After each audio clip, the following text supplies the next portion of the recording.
nyuma y'intambara ya kabiri y'isi Korea yabonye ubwigenge kubera ko Ubuyapani bwatsinzwe intambara bityo babunyaga koloni zose bwari bufite. Chung yarongeye afungura igaraje rye mu 1946 aryita Hyundai Auto Service Center. Ijambo Hyundai mu gifaransa risobanuye moderne, ibigezweho. Yatangije igaraje rye risana imodoka zishaje z'Abayapani zangiritse cyane, ariko banakanikaga amakamyo y'igisirikare cy'Abanyamerika.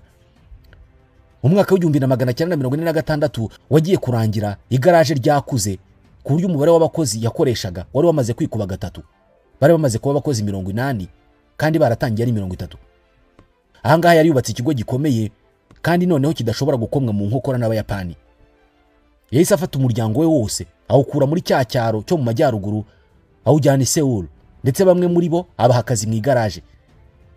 Mu gihe Chung Ju-yang yakoraga akazi ko gukanika imodoka akabona abakiriya bamwishyura hagati y'300 n'400 by'amawon, yaje kubona ko abashinze ibigo by'ubwubatsi bo basinyaga amakontra ashobora kubishyura miliyoni 10 z'amawon.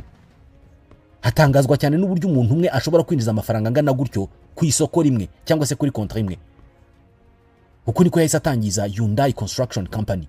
Turi mu 1947. Mu mwaka wa mbere iyi kompanyi yagowe cyane n'akazi ku buryo itungutse.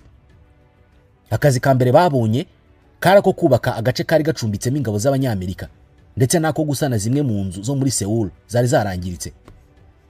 Gusa mu 1950 sosiyete ya Hyundai yateye imbere cyane.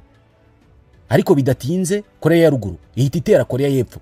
Ni mu ntambara ya Korea yo mu 1950 yarangiye Korea icitsemo kabiri, haba Korea y'epfo na Korea ya ruguru.